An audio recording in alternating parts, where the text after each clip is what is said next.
Hi there, welcome to the lab. Today we're going to have a look at this multimeter. It's a little bit of a different form factor. It's a Proster FY158A. Proster is a brand that sells a lot on Amazon, and I got this meter through the Amazon Vine program. Now, I do believe that the OEM for this meter is a outfit called Mastfuyi. I hope that's how it's pronounced. I see those meters online. They seem to be a manufacturer of multimeters. Before I get into the box, I just want to ask that if you found this video to be helpful, please give it a thumbs up and subscribe to the channel. Questions and comments are always welcome. The feedback is appreciated and it helps me figure out where to focus my activities. Now into the box.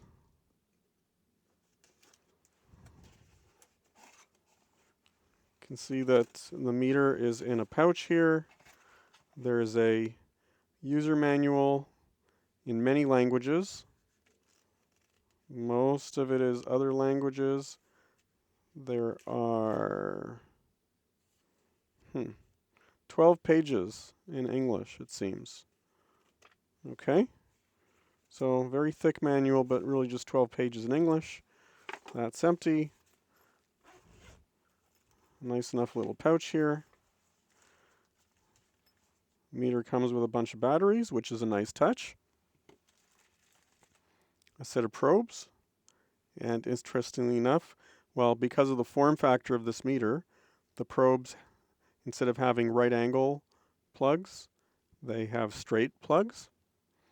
And the probe tips themselves have these little shrouds at the end. And good news, the shrouds come off without too much trouble. They appear to be nickel-plated probes and not gold-tipped, which is a little bit too bad. Prefer those gold-tipped probes or gold-plated probes. And the cords feel like they're PVC. Now in here, we've got the unit itself. It's branded as Proster. The model here, perhaps that's visible, FY158A.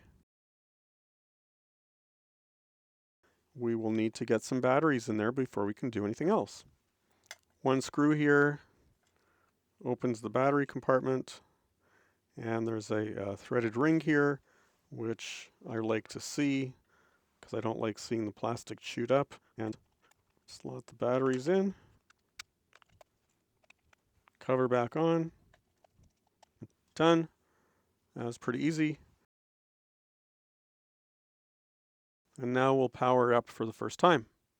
The power button is on the side here, and that powers up pretty easily.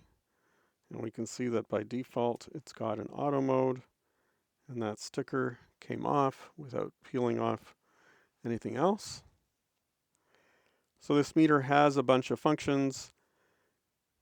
There's a light here. So if we hold that button down, we've got a little bit of a flashlight. The non-contact voltage testing, that'll be interesting to try out because it's got that little tip there, which usually you kind of nudge that into the socket and outlet. And maybe that'll help because a lot of the non-contact voltage testing on these meters is not fantastic. This might help get the sensor into the right location. Now this cell button allows us to switch between the different modes. So there's an auto mode, and we'll try to use that as much as we can. Then there's a resistance, continuity, voltage, DC, AC voltage, and then back to auto. Now there's some sort of a temperature sensor here because it's showing us a temperature of 18 Celsius. Then we have a capacitance mode, a diode mode, and a non-contact voltage, and that has two sensitivity levels. We'll try that out later on. But one of the things that this meter does not have is it does not have the ability to measure current.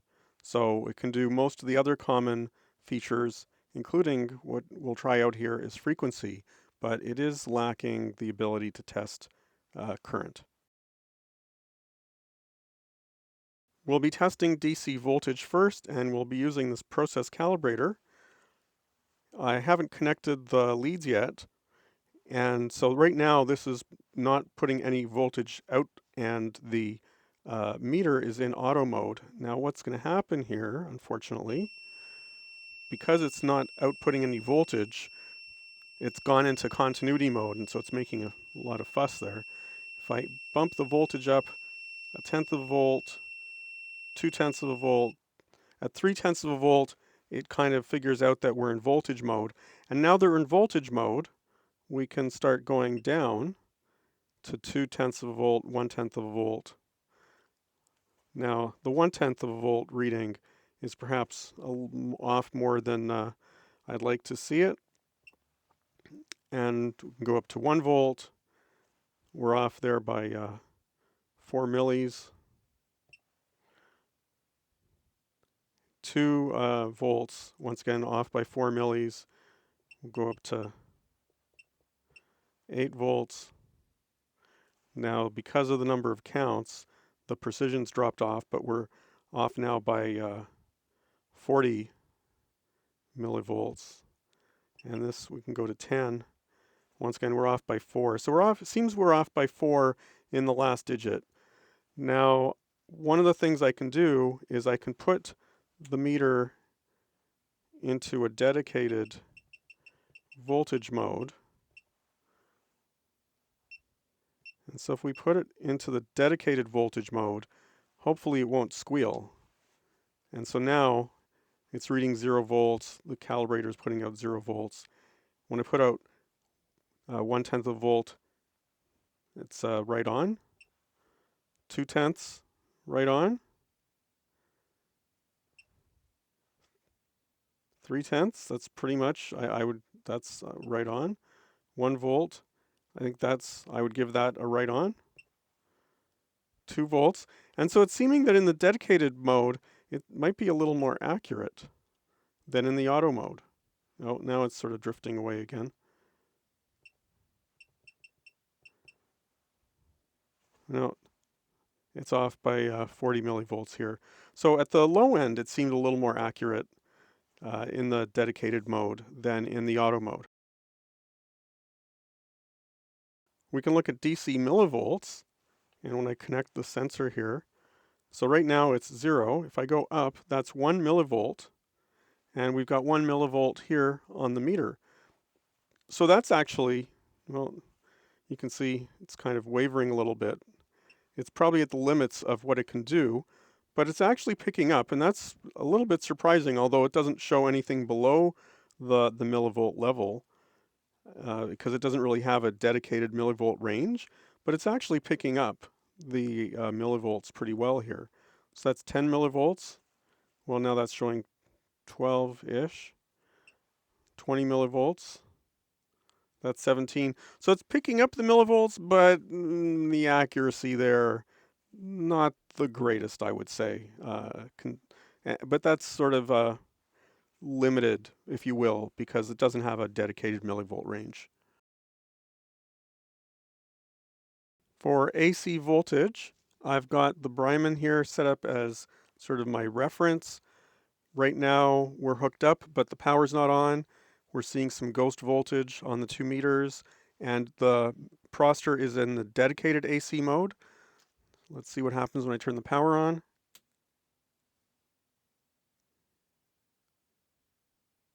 So those readings are pretty close, and we're seeing 60 hertz down there on the Proster. Now I'm going to go into auto mode.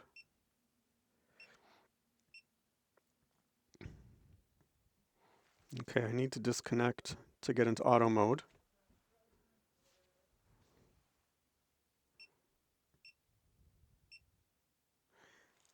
Now I'm in auto mode, and I've hooked up again.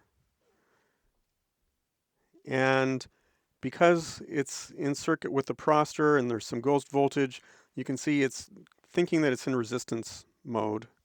I'll turn the power on.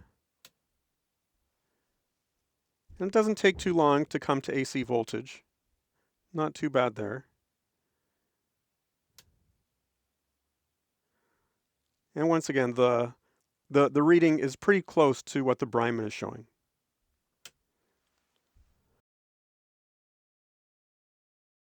Resistance, I've got the meter in auto mode. If I connect, it's going to squeal because it's going to think we want to do continuity. Now at 100 ohms, that's beyond the typical cutoff for continuity. So that's a very good reading. 500 ohms. It's sort of rising, but still a reasonable reading. Let's go up to 1,000. That's actually a very good reading, off by 2 ohms. 1K. 2K. Once again, off by 2 ohms. So I think that's pretty good for the resistance reading. For capacitance, I have a reference board here with some measured values that are up in the overlay. Now to get into capacitance, we have to plug into this jack over here. And so unlike a lot of meters that use that jack to the left for current, on this particular meter, this jack or socket is used for capacitance and diode check. So we're in capacitance mode. I'll call the values out as I go through. So this is 100 picofarads. It might be out of range. This is 1 nanofarad. This is 10 nanofarads. Not reading anything. This is 100 nanofarads. So now we're seeing it's reading 0.1 microfarad. This is 1,000 nanofarads, or 1 microfarad. So it's almost getting there. And then this is 10 microfarads here. So that's showing about 8.6 microfarads. Based on a lot of the other meters that I've used, that's off a lot more than I expect. Now I want to look at frequency, and the frequency mode is connected to the AC mode, if you will. And so I've got the unit into its dedicated AC mode. Right now it's showing 0 volts and nothing on the frequency. I plug in the calibrator. So that's 0.1 kilohertz, 100 hertz. I'm seeing 100 hertz here, and I'm seeing about 1 volt AC here, which is probably, the unit puts out 2 volts peak to peak. So perhaps 1 volt AC is about right. That's probably, we'll say that's fine for now. I'm just going to bump this up to 2 kilohertz. So that's over range for the frequency.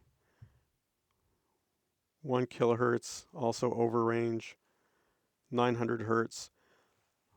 And so the meter is picking up the frequency reasonably well, although the range seems to not be, it won't really accommodate a very high frequency. For diode check, I've got a little test box. We'll put it into diode mode. Put that there.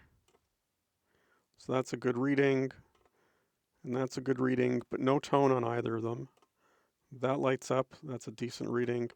That lights up, that's a decent reading. That mostly lights up, and that's a decent reading. That lights up, but no reading. And that lights up, but no reading. And of course, the dead short shows as well. Not really great range. It's a little bit puzzling that the diodes light up, but it doesn't read the forward bias voltage. So diode works, but no tone, which I like to see, and also doesn't read above 2 volts, it appears. For continuity, in auto mode, the performance really isn't going to be all that great because it takes too long to kind of go through the sensing. If we go into the dedicated mode now, still not that great. I'm just going to switch to a set of gold-tipped probes or gold-plated probes, and we'll see if that's any better. I plugged in a pair of gold-plated probes.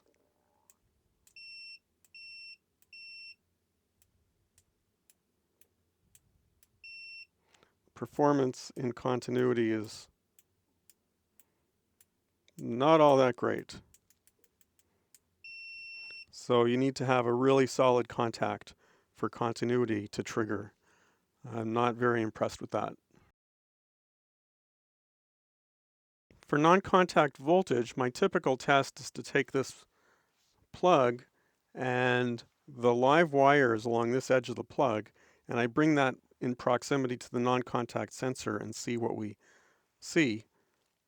So to get into non-contact voltage, I press that, and you can see it's low sensitivity mode. And in low sensitivity mode, I've kind of got to be under the unit. But it does pick it up if I'm under the unit, but not just sort of like that. And of course, this little tab does prevent how close I can get over here. But if I can get under the sensor, it'll pick it up. And if I go into high sensitivity mode, it does pick it up like this. And if I get under the sensor, it sort of triggers a little more.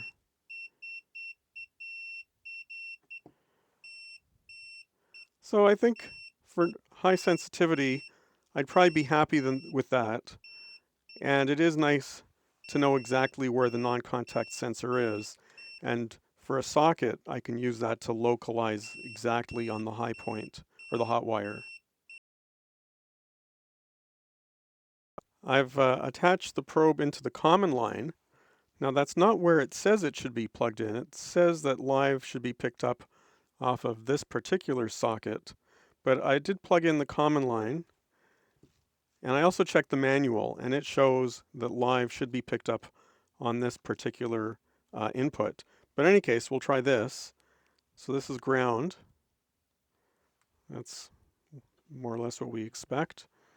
This is neutral. This is hot. And so now that's showing that it's live. So the live detection works. It just works on the common socket as opposed to the socket that's indicated both on the unit and in the documentation. We'll have a quick look inside. They've used 6 screws to fasten this down. 2 were hidden inside the battery compartment, but not a big deal.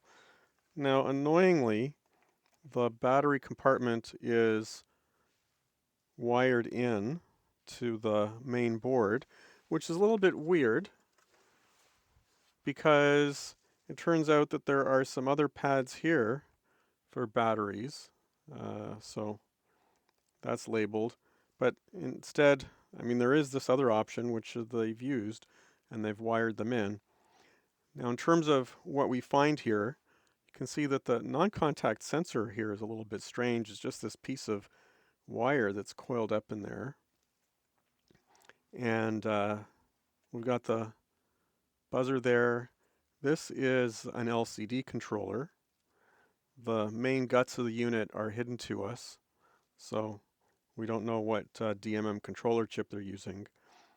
The only other things that are of much interest here, there's a couple of PTCs here down at the bottom.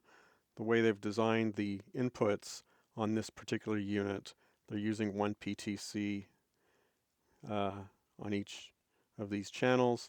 Now maybe one of them is used for temperature sensing too. I'm not quite sure about that. And what else do we have here? This and this one here. These are op-amp packages. So they're doing something with the signal as it's coming in to before they bring it into this chip here for whatever it does. And then you can see this board has some spots like up here, and I think there may be some spots here that are not populated. It is kind of marked here as a 126AB, so clearly this board serves to support a few different configurations. And that's kind of all there is. I mean, the power switch is located here. It's kind of an odd design that they've chosen. But, you know, that's up to them. I was not very impressed by this multimeter, especially when considering it is priced in the $30 range, where it faces a great deal of competition. To stand out in a crowded space, this meter employs an unusual form factor and control design. The display is nice and bright, however, a pleasing display is insufficient to make up for functional shortcomings. The accuracy of the unit is decent in most cases, with the exception of capacitance, where the measurement range does not extend below 500 nanofarads. The unit does not have an amp measurement capability, and the frequency measurement is very limited, topping out just below 1 kHz. Continuity measurement is unusually slow, even in the dedicated continuity mode. Live wire detection works fine, as long as you ignore the labeling on the unit and the instructions. This meter would not be my first choice. Its capabilities are limited, and there are many other multimeters in this price range that would provide more extensive functionality. If you found this video to be helpful, please give it a thumbs up and subscribe to the channel. Thanks for watching, and until next time.